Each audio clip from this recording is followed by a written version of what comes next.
Welcome, guys, back to the I Love Wrestling podcast. I'm your host, as always, Justin Woolwine. Today, we are welcomed with the CSW World Heavyweight Champion, Mr. Marshe Rockett. How we doing, man? I am doing fantastic, and as always, it's such a beautiful day when you wake up as champion. So, nothing could absolutely ruin it, right? Definitely. Three-time champ, too. Three-time Three Marshe. time, three time, three-time champ, baby. Sweet music to my ears. That's phenomenal. Before we get into your wrestling career, maybe why you love wrestling, maybe what caused this new heelish persona of Marshe. Would you like to enlighten us on maybe where we can find you on social media, get the plugs and stuff in there? Absolutely. You can find me on all social medias at Marshe Rockett, Instagram, X or Twitter, whatever variation you have, Threads, Facebook, all the main ones. I don't do any of that Snapchat or anything like that, too. I don't need to take a picture or like we'll do that when you're buying my merchandise or you see me live or you're seeing me defend my world title. We can do that all there. But if you want to come to shows, those are the best ways to check out where I'm going to be, local areas all over the country, flying on television or just, wherever. Just make sure you get over to my social medias again at Marshe Rockett, Instagram, X, Twitter, Facebook, Threads. Uh, yeah. Okay. Here on the I Love Wrestling podcast, I try hmm to start at the beginning of our wrestling journey or fandom because at the heart, we're all fans. So, hmm my first question is going to be, when did you find professional wrestling and what made you fall in love with it? Uh, as far as finding wrestling, I found out about that when I was 10. Um, got together with like a couple buddies and we just stormed across, like we're just channel surfing, and then we came across when it was WWF. I think that was the time of again like Ultimate Warrior and like just starting to see like Stone Cold and a lot of these legendary wrestlers now. From that from watching and wrestling then it just sort of like hit me starstruck, but it didn't really set into me to want to pursue it until until later on when I was getting ready to actually graduate high school and transition, going to college and stuff like that. But honestly, the person who got me into wanting to pursue it as a career was actually my dad. I still remember SummerSlam 2003, Kurt Angle versus Rey Mysterio. Uh, I'm watching I'm watching that match, or at least getting ready to, because they're doing the whole video package. And my dad walks in, and I could see that he had something on his mind, but I didn't know what because again, I'm tuned in to this match because this is one of the matches I really wanted to see. So he comes over, he pauses the TV, and I do remember my jaw dropping like, Dad, what are you doing? Because I had to beg him to order this pay-per-view back when you had to order the pay-per-views. It just wasn't streaming, which was like 60, $70. But I wasn't paying for it, so I was just also just like, come on, like this, I don't want to miss this match. But he sits down and he starts to like, he's like, do you mind if I ask you a question? And I was just like, yeah, sure. What is this about? He's like, well, it's pertaining to this wrestling. My dad, for anybody who doesn't know, my dad is one of those guys. He's always wanted us to, with me and my brothers, even my sister, he's always wanted us to just continue to think about live in the present, but don't be too, you know, but also think about the future.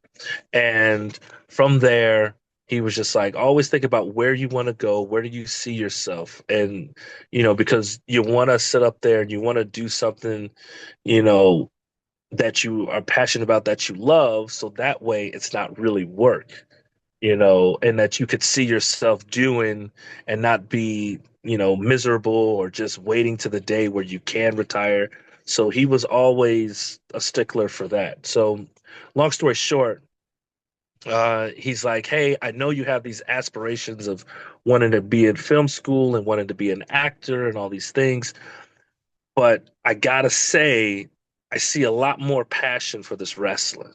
And at the time, I was just going and probably in one ear and out the other because I am not the size. Let me just put this: I am not the size that I am now. That the fans get to see me. I was not that size at that point. I was a skinny toothpick kid with a bird chest. I will admit that.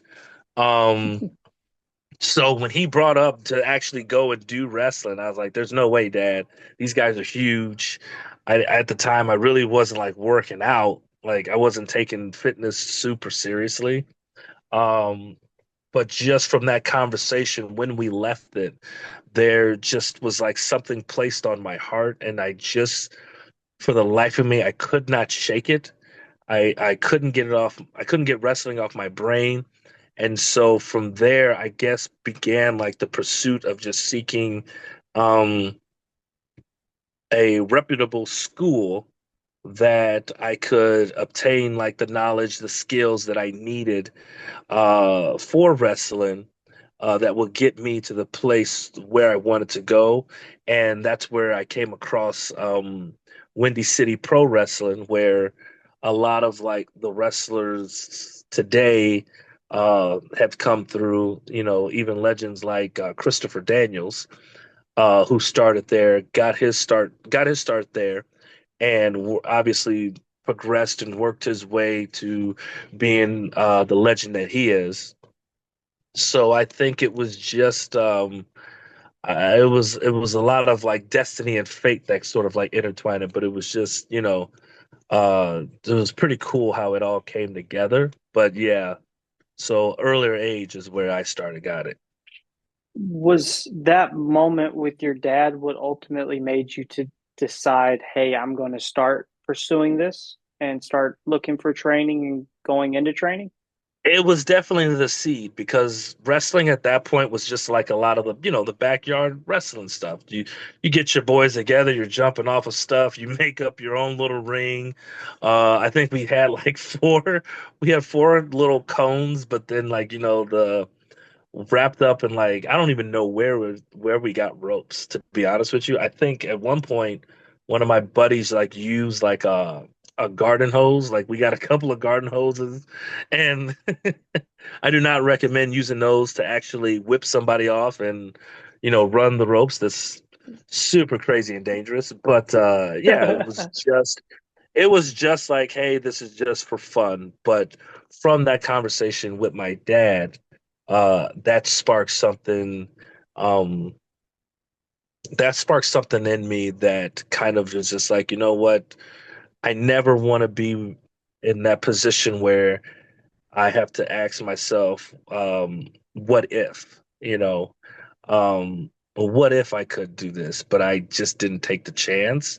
So, um, yeah, from there I was just like, okay, if I'll give it a shot, at least then I could say that, all right, I tried my best. Maybe it just wasn't in the cards, but I'm just gonna see because, like, again, you just never know. So, but yeah, my dad was definitely a huge influence in getting me into wrestling. Was it at Windy City where you met Steve Boz, or was it after that? No, it was actually, yep, it was at Windy City. So it was at Windy City, I met Steve Boz, I met Acid Jazz, I met, pretty much all the Soul Touchers. Um, Mike Anthony, Terry Allen, Ripper Manson, uh, Ivan Manson, like all of these Chicago legends, and of course, the owner Sam DeSuro, who had a great lineage of professional wrestling experience. Um, all of these guys kind of took me under their wing and showed me the basics, which was still to this day one of the um, the key components was something that was always instilled in me. It's one of the key components is that you have to have the basics down better than you have some of the high flying and some of the fancier moves, because the basics are what really make you the best wrestler out there. Because anybody can teach you how to flip, but not everybody can teach you the technical sound ground foundation stuff, and that's really important. So, Meeting Boz at that time, did you guys know at that point that you guys would be linked so heavily throughout your careers? honestly, no. I at that point when I first started, I just followed the number one rule, which was just to shut up and listen. Um, it was, and from that, because, and it made a lot of sense because if you're so many guys came in and you know, they they just talked, and you can't really listen to what instructions are being given if you're doing is talking more than you're opening these up. Plus, I also came in with a lot of questions. Um, I wanted to be as much of a student of the game as possible.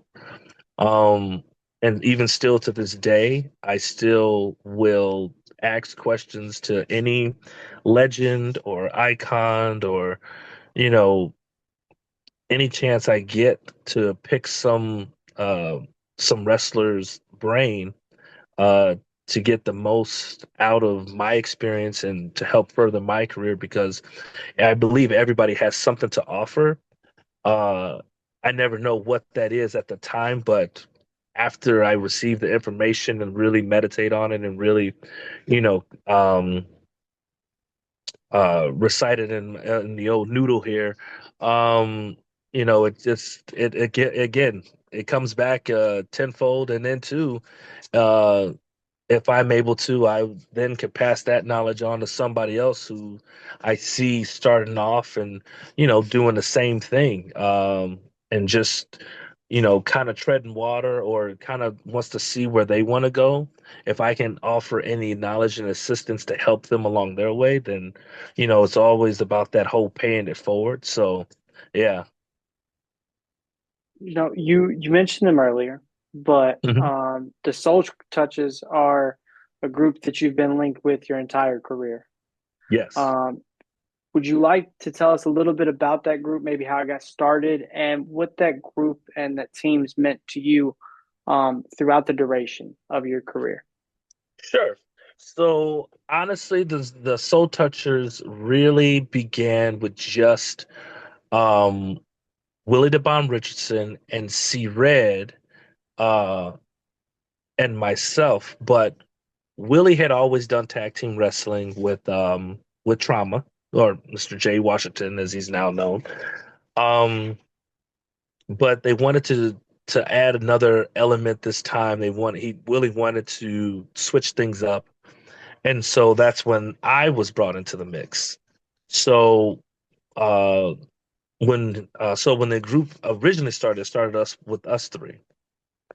um, and then later on, because of a promo that uh, that we posted out, because one show, Red wasn't going to be there, and so we decided to have Acid Jazz uh play our manager.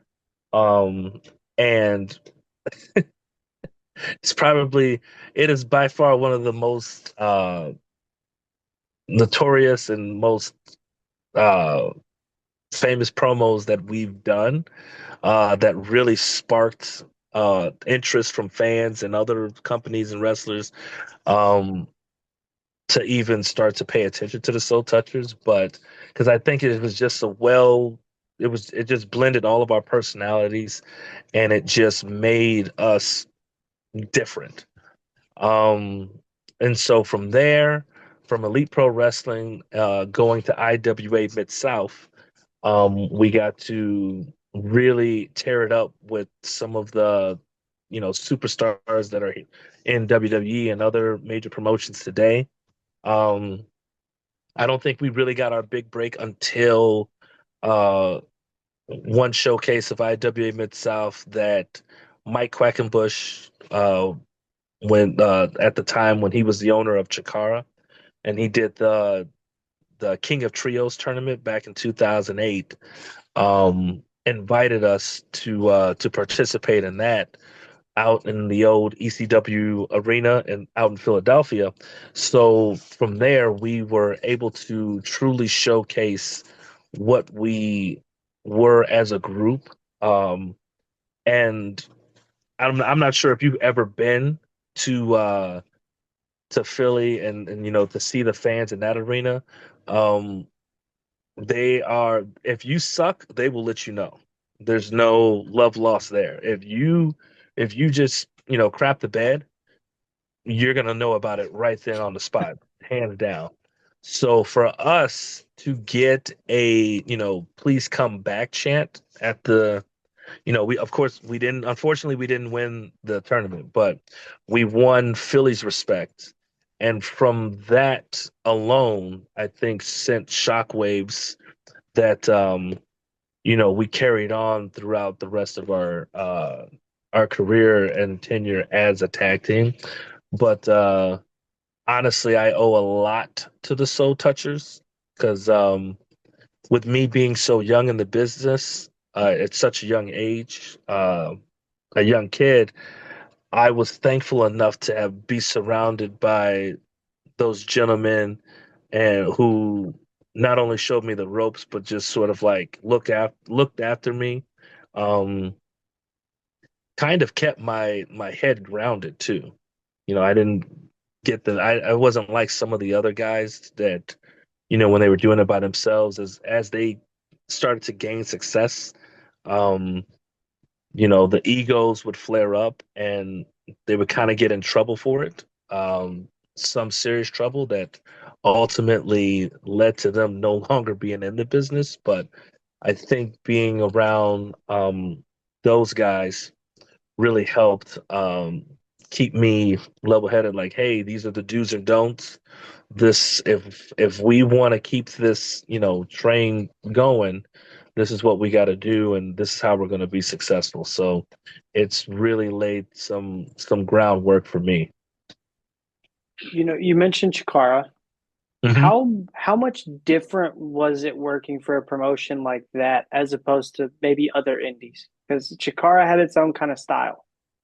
Yes, Chikara was as about as equivalent as a live action comic book is the best way I could describe it because it was its own little, they say like the WWE universe. Like that was it was the Chikara verse because the fans were just you were just immersed in that culture. I think there was at one point there was a I think at one point I can't there was a football player and I would see like he had his own little loud football section. There was a guy who was he walked around was like almost like with a a Thor hammer. Um and just when he would like and it was ginormous. I was actually jealous of it.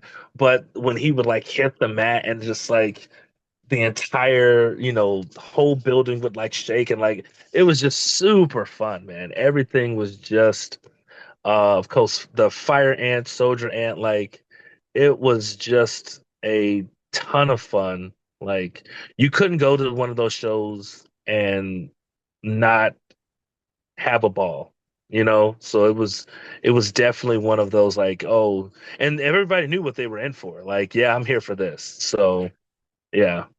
That's amazing. And like it's really cool like seeing the state shows because a lot of it was done overseas. So like seeing Chikara Hmm. make its way to the States and show the States like what they're about and that the Chikara verse bringing it to the States is always Yeah. it's really cool because we don't have something like that here. So it's really different.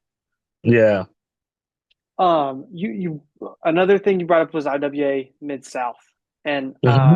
just from talking to guys that were able to wrestle for IWA Mid South, especially during the like mid 2000s time period, a lot of guys would consider that maybe their first break as far as like the independent scene. Is Hmm. that something that you could agree with? 100% because IWA Mid South was one of those promotions.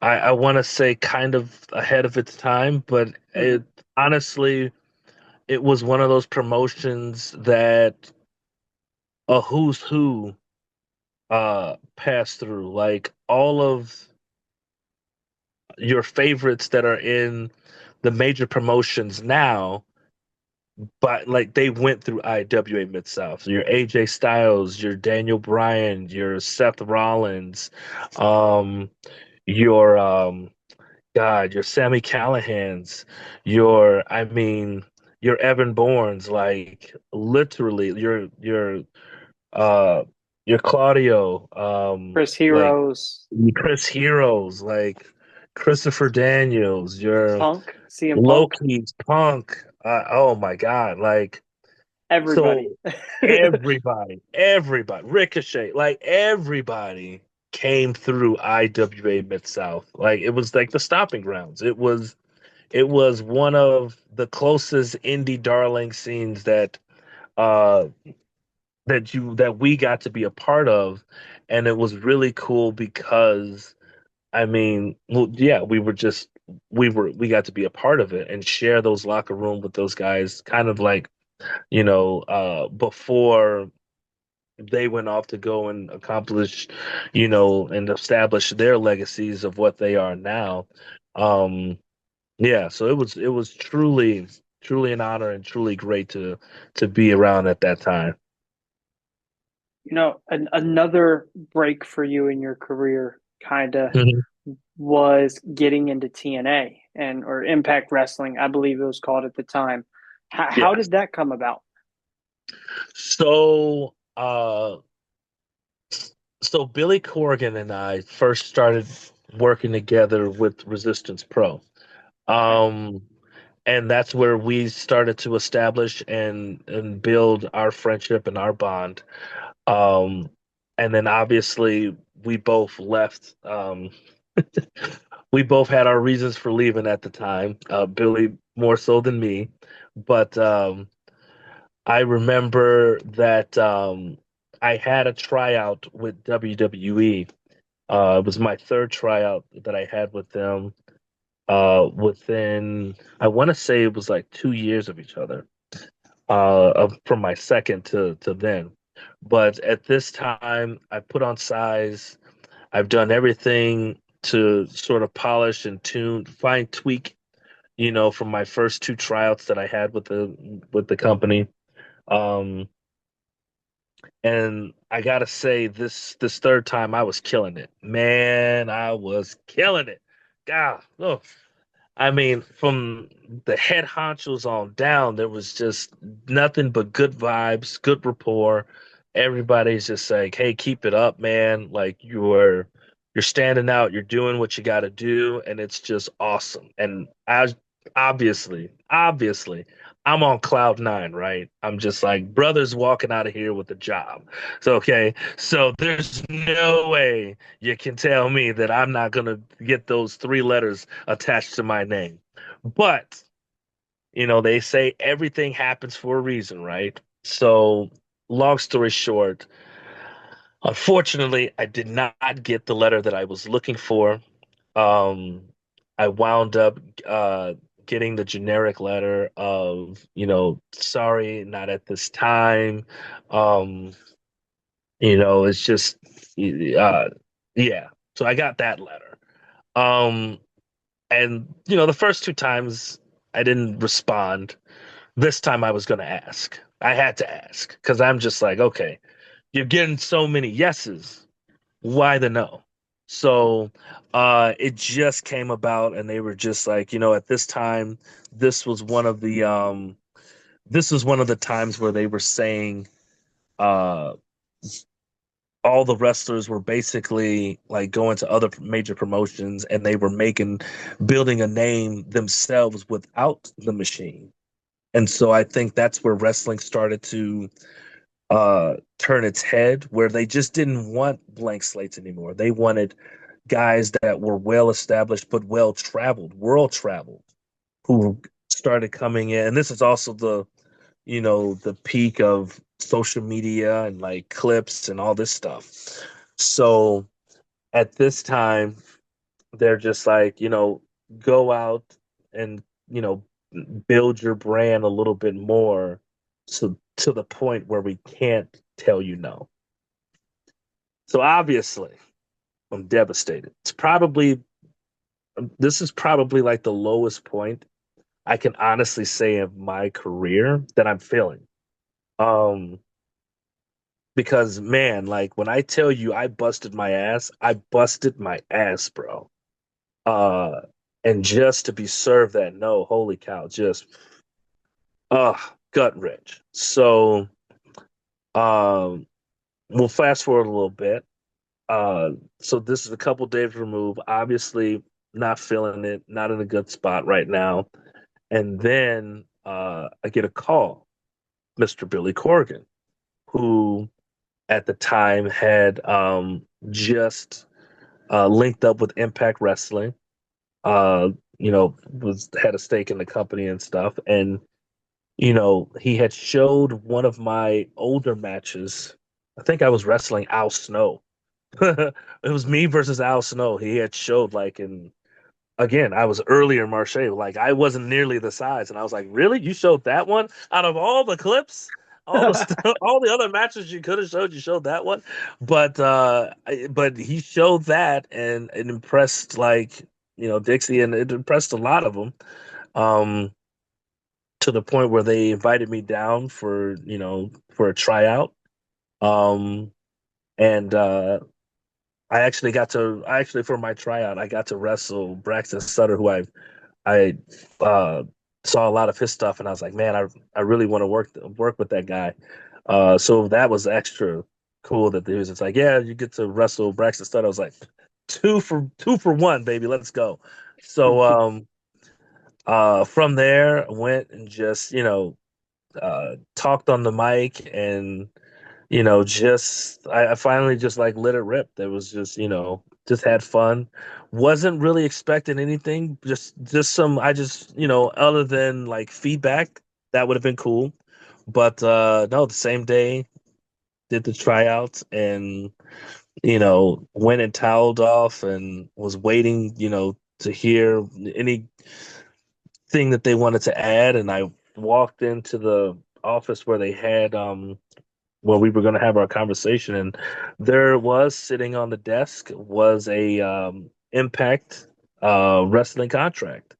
So yeah, needless to say, that was uh, and still is one of the best days ever.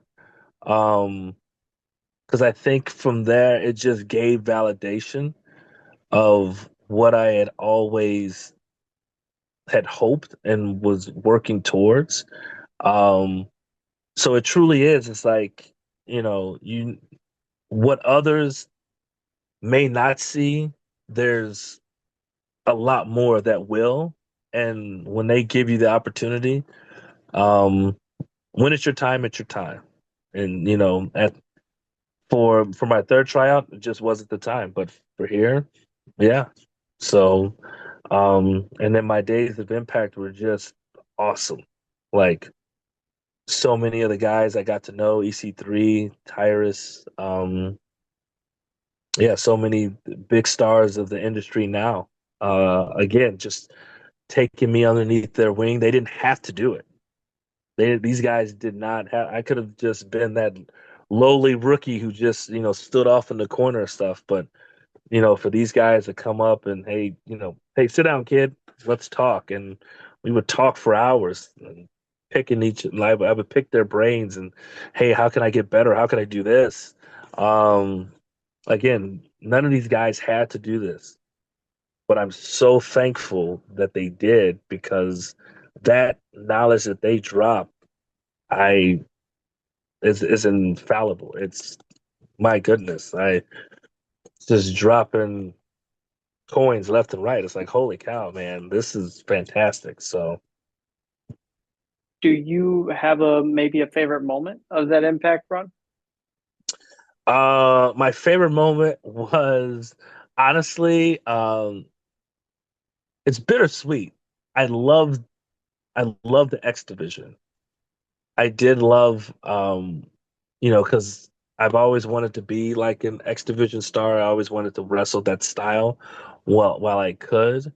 Um, but at the same time, as I just started to like wanted to grow more as a performer, as a and wanted to be seen as a different light, because I kind of felt like I was always viewed as an X Division star just based off of my size earlier on. But as I started to get, as my body started to develop and I started to get bigger, I really wanted to move to the heavyweight division and start wrestling guys like EC3 and Moose and, you know, be seen in that light. Um, Unfortunately, I did not get that chance. Um, so that's where the bittersweet moment kind of comes in. But no, all my matches in like the X division were really really cool. I enjoyed competing in like Ultimate X. Um, my first pay per view being in like I think it was like a 8-man ladder match. Uh, so that was pretty cool. But yeah, pretty cool Okay. times to be in an X division.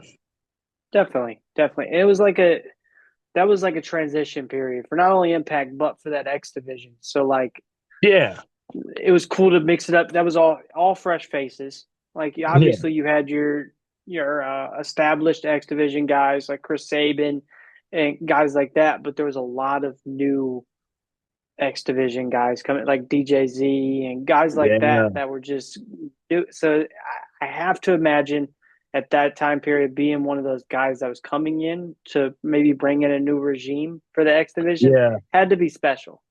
100%, 100%. Like, yeah, fresh eyes. What can the new kids do? Yeah, and just pretty cool to be considered one of the new kids. And I was just like, man, I just got here, bro. But but it was still to be considered, and it was still an honor to be just brought into the mix and just like seeing like, nah, if you're here, bro, you're one of us. So I was just like, I was extremely thankful for that. Something fun on the channel I try to do because like a lot of podcasting we're told to that we got to be professional, we got to be journalists, we can't uh be fans too much. So to go against that, I with every podcast try to find five opponents that sparked my interest the most that I wanted to learn a little bit about your experience with and kind of Hmm. run through them and just see what your time was like working with those guys if that's cool Okay. with you. That's very cool. Who do you got? We're going to start with Mr. Johnny Gargano. Oh, the Gargano, the Lions Cup. Damn that Gargano. Um, no, working with Gargano was cool, man. Um, Again, Chikara guy. Like I got Mm-hmm. to work him in the Young Lions Cup.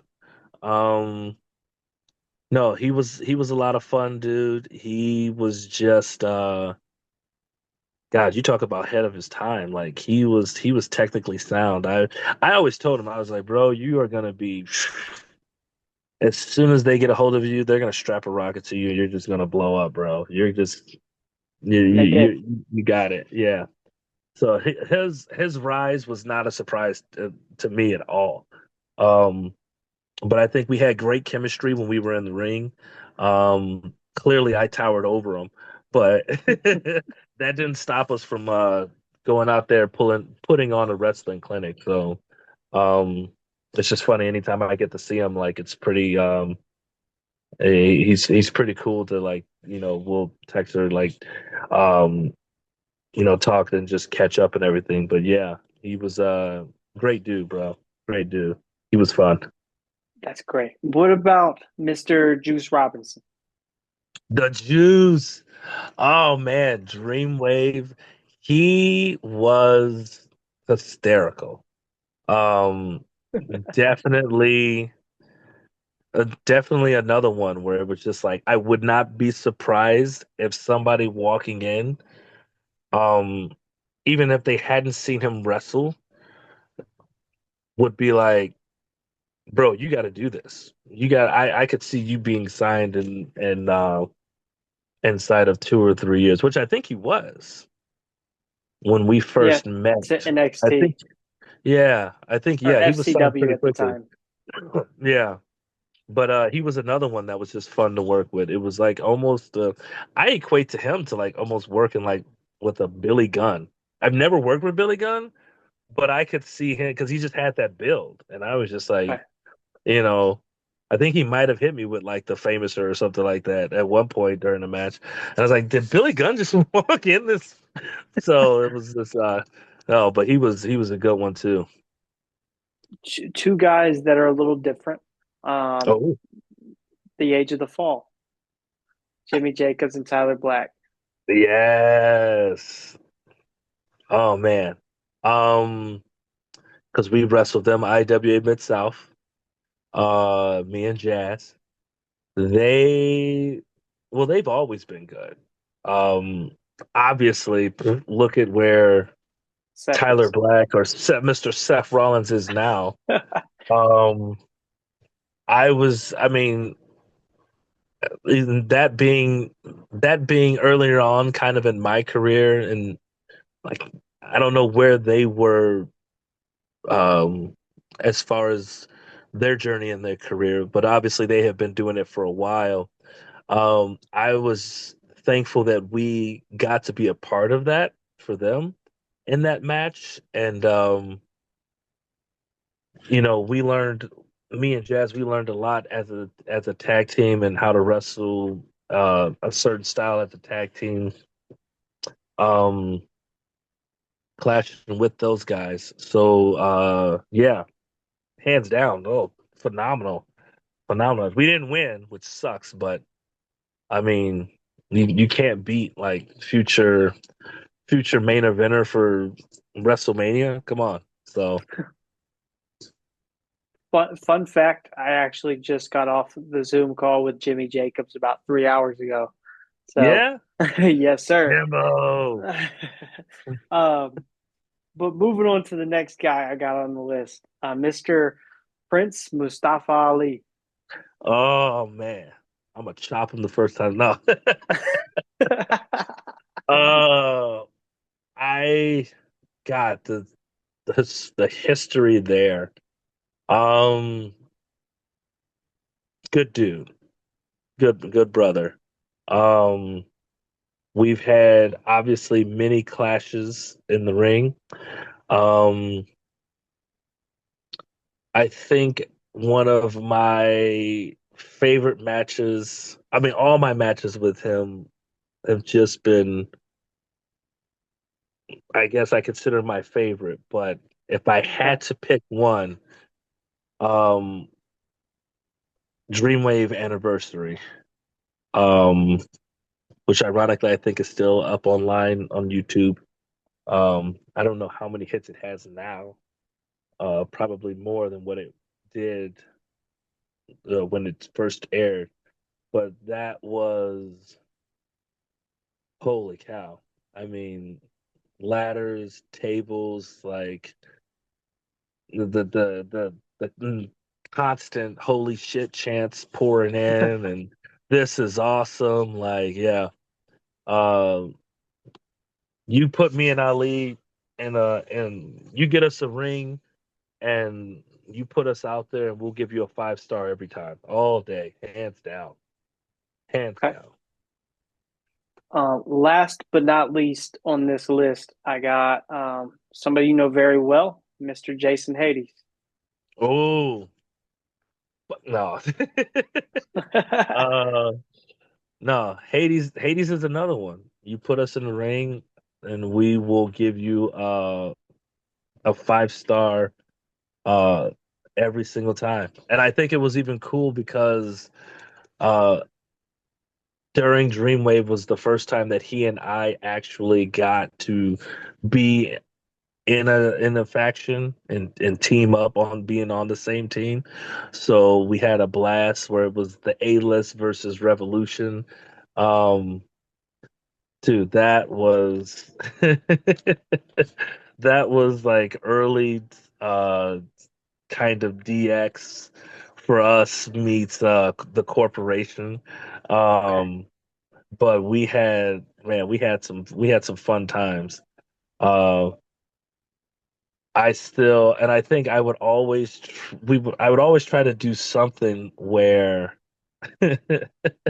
I would try to get Hades to laugh during the match, or we would do something and he I would either whisper something in his ear or something like that. And if you watch any of the matches and you see him covering up, it's usually because he's trying to hide the smile. Because I broke him. So it's always funny to go back and watch those matches like, oh yeah, this is where I said that one thing, and he's just like shaking his head. He's like, even now, uh in CSW, um I'll usually try to say something or see how much I can push it and just get him to get him to break when he's just trying to be so serious. Um He hates it, of course. He's just like, I would just be professional and just like, oh, okay, okay, okay. And then 2 seconds later, I'm turning around, I'm doing the same thing. But yeah, no, just yeah, he would be my little Triple H. He would be who I would consider my Triple H if I had to go off of you know, who closely resembled anybody who I met or seen in the upper promotions. He would be, yeah. Okay. It, in recent times, you and Boz have went under a kind of change in personality. Uh-huh. What sparked said change? Oh, what sparked? I would assume you're talking about the change on what was it, January 17th? Yes, sir. When, yeah, yeah, yeah. Well, You it's hit the funny you cutter bring, on Missa. yeah, yeah, good old Missa. Um, it's funny because that's really the question everybody wants to know is why, right? Why, why Marche? Why Boz? Um, I won't tell too much about Boz's because I know he's got his own separate reasons. I'll go more into mine, which is really I just got tired of the bull, man. Like, go ahead, call me the villain, say I'm the bad guy, but honestly, tw- two, 2023 through 2024, what was my career like in CSW? Would you say it was a roller coaster? From what I've seen, yes. Yes, a lot of wins, but a lot of losses too, Ups and right? downs. It was a lot of ups and downs, right? Okay. So, and ironically, what started all of that was who? The Hate Keepers. The Hate Keepers started it. And I even now I still have the image embedded in my brain where I'm wrestling for the CSW Championship and I'm outnumbered. It's like feels like freaking 8-1. Okay. And I'm doing all I can, and I'm still one man, but I'm doing all I can to fend off these guys, right? And so now Mr. Good Guy, local hero, Conan Lycan, he's not playing by the rules. He screws me over. And the last image I had was all of the hate keepers standing over me, taking a selfie as they pose with the world title. You know who I didn't see there? Not a single person who said that they always had Marshe Rockett's back. Ironically, not a Missa Kate. Ironically, not a Cypher or Anakin or Axel Rico or any of those other goody two-shoes who I've helped, who I've lent advice to, who when you came up and you had a question, sure, I'll help you out. I've even I've even carried the flag of the CSW banter for how long? How long? And no one comes to help a brother out. No one comes to, hey, this is, and this went on for months. Opportunity after opportunity after opportunity taken away from me. Losing the championship, opportunity being put in matchups that I should not have been put in. Let's face it, I had no business being in some of those tag team matches. I was a singles wrestler. Okay, I deserved to be in the heavyweight division. I deserved opportunities to go after the championship because I never lost a match fair and square. I never got beat fair and square, one on one, like it should have been. I was always screwed over and I was always passed by. But Joe Splo can walk his ass right through those doors, get a title shot whenever he wants, and I have my ass at the back of the line when I'm the one holding the CSW flag and waving it around. Uh-uh. And then I think what really spoke volumes was Solomon Tupu winning the Ring of Destiny match last November, earning an opportunity that rightfully belonged to me. But this went on for 2 years, 2 long freaking years. And I tried to do that whole little good soldier march on. And then I just finally just hit me. I'm like, I'm tired. I'm tired of this BS. I'm tired of just seeing all of these up and comers of these CSW, just superstars in general, coming here and not only take but hold a spot that belongs to me, that I know belongs to me. Because let's face it, there's not anybody in that locker room that can match my size. There's not anybody in that locker room that can match my skills. And there's not anybody in that locker room, one on one, face to face, can go toe to toe with me all day. You can try, but there's not a single person who can. And I've proven that by beating monsters, icons, legends, you name it. Anybody who's gone through that locker room, I have stepped toe to toe with by myself, held my own, didn't need anybody coming out to interfere, didn't need any help, but I did that on my own. And somehow we forget that. But these little kids just come in here and with their little high school friends and they want to just try to take spots, hold spots, and then they lose the championship one time and they want to cry about it. Really? You want to cry? Missa Kate loses the women's championship and she wants to stand there and cry about it. Bruh, did I cry? Did you see me with tears in my eyes? No, I picked myself up. I went back to the drawing board to try to get the job done, but was screwed over again more times than she was. And and I'm the bad guy. And you said who did you have on a couple weeks ago? The general manager Steve. Yeah. Yeah, the biggest hypocrite I've ever seen in my life. Okay, the biggest hypocrite of the he. I hear him on commentary.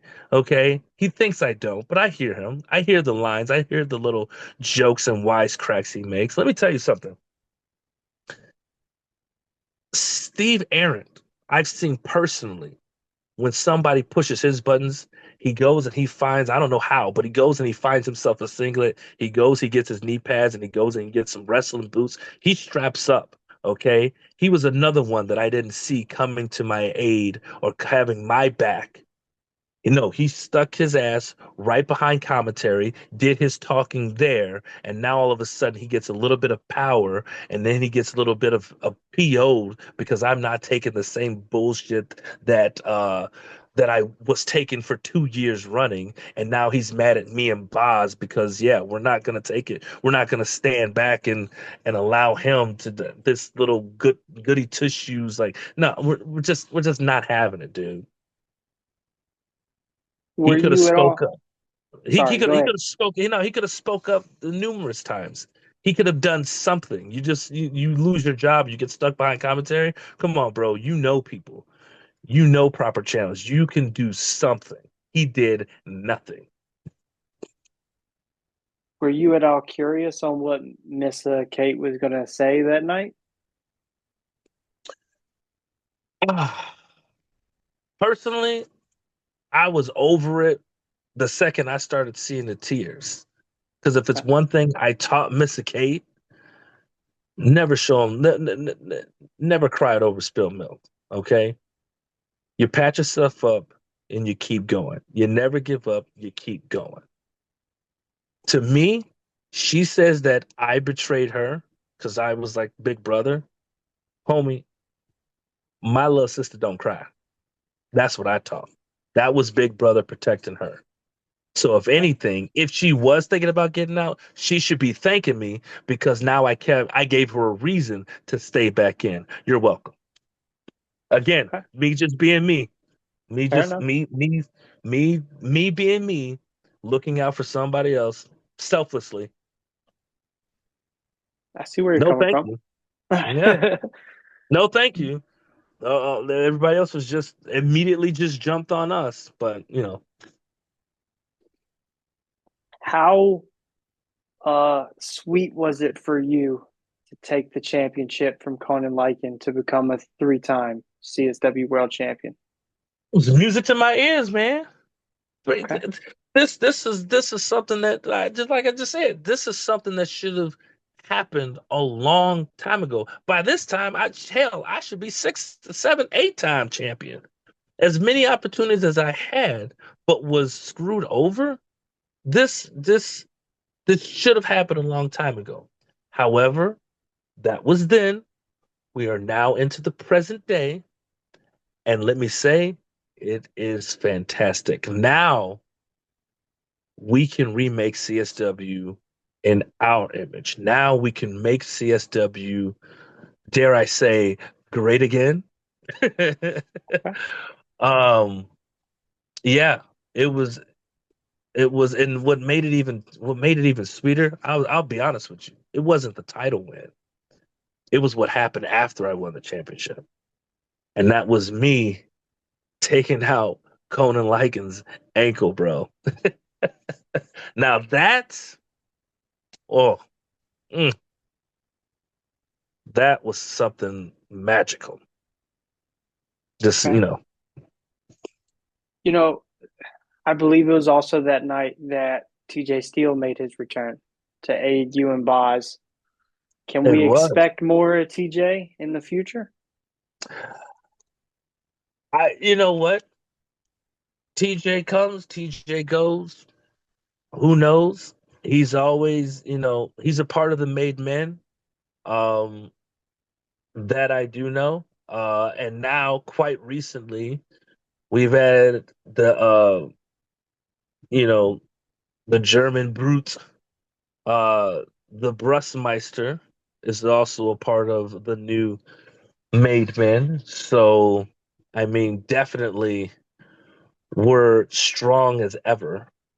Um, but I'm sure at some point we will see TJ, and I'm sure whatever TJ decides to do, TJ will do it, but it's only going to benefit the made men. Okay. You mentioned Bruce Hamilton, somebody I'm a big fan of, big supporter of. What went Yes, into the decision to bring Bruss in? because I've always had an eye for talent. Clearly, Boz has. I mean, look at me. Come on. I mean, so why not? When you see a monster of that magnitude, on the cusp of greatness, but just needs to be made, why not invite him into the fold? Why not learn from a three-time world heavyweight champion? Why not learn from a man with his lineages that stretches, 30 years into the business? Like, wouldn't you think that that's the best place to be? And I mean, look at the size. Who just off of just the three of us, who do you think could honestly stop us? If we want it, if we truly want it, which might happen, but if we truly want it now to run through that entire locker room, who is going to stop us? It's tough. Exactly. There's nobody. There's nobody. A bunch of kids looking and just happy to be playing in the sandbox, doing their little flips, happy to be, yay, we're here, because they like listening to the fans. And no, no, no, no. So Bruss being a part of the made men game changer. And that's what 2025, that's what we set out to make here in CSW is game changing. One more question, wrestling related, and then I got a couple more questions for you. But Hmm. last question, as far as wrestling goes, is it's a two-parter. What can we expect out of this title reign, and maybe what are your goals for the rest of 2025? Well, as far as out of this title reign, um, I'm gonna try to be the longest reigning world heavyweight champion CSW has ever seen. Um, as far as this title reign, I'm going to remake the heavyweight division. I'm going to help remake CSW in the image that I have always seen CSW to be. Those that are on board with it will obviously be made into greater superstars. And those who don't get on board with it can obviously get a swift kick in the ass and shown the front door, and they can leave and they can go, play wrestling someplace else. But here, if you want to be the best, you have to be the best. But you're not going to beat Marshe all day. And as far as the rest of 2025 goes, anybody who wants some can come get some. And Solomon Tupu on April 18th, I'm just going to do a little plug here if you don't mind. But on April 18th, Solomon Tupu is going to be the first of many to see exactly what a new, bigger, better, and badder Marshe Rockett can really do as the world heavyweight champion. Okay. My last question of this interview is outside of wrestling. I just want to know how important is your faith to you, and how has it helped you throughout your wrestling journey and maybe your journey through life? My faith in wrestling, just faith in general, is it's really important. Um, Simply because I am a firm believer of without um without God, without Jesus, we truly are nothing. And all of this success, I mean, all of this aside, everything good I've ever had happen in my life is not by my own hand. It's not because, I worked tremendously hard for it. It was God given. Um, and I say this a lot to a lot of people who behind the scenes I may have seen struggling. And or maybe have just been going through something or just maybe just needed reminders. I'm always happy and joyful to share in my testimony because I have tasted God's goodness quite a bit, and I do not take that lightly. Um, because he has been, yeah, he has been very good to me and my family. He has always been there, continues to be there, and he will always, I will always give him praise and glory. But uh, me even being here today, right now, like this is God given. This is another opportunity to for my testimony. Um, he is the creator. He is the artist, and I'm just thankful that he uses me to help make his masterpiece. I like it. Thank you so much for Mhm. sharing, not only about your faith, but about your wrestling journey. Um, one more time for the fans, would you like to let them know your socials just in case they missed it at the beginning? I like to throw them in at the end as well. Yes, yes. Again, it's at Marshe Rockett on Instagram, X, Facebook, Threads. I'm very active on Facebook and Instagram primarily, but you can hit me up anytime on there.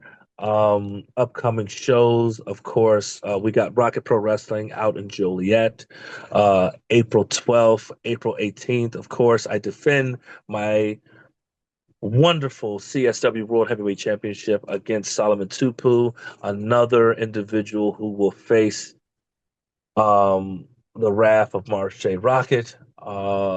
Many more to follow after that. And then, of course, you can check me out in NWA. We also have NWA Chicago coming May 2nd. At Studio One. So a lot of things on the horizon. Too much to name at this time. But again, if you follow me on social media at Marshe Rockett, I will gladly inform you all of the upcoming shows that I will be in local areas or just be on TV. Sounds good. Marshe, like I said, thank you. This was a pleasure. Um, I'm gonna leave the door open. If you ever want to come back on, maybe do a part two. Maybe we can dive further into a Chikara run or IWA run, Dreamwave, things like that. I'd love to have you Yeah, on. brother. Sounds good. Absolutely. Absolutely. Um, When we might even come back on and we'll talk about the win over Tupu, but that's another time. That's part two. That's part two. okay. Okay. Sounds good. With that said, Marshe Rocket, I will leave this at see you later. Take care, brother.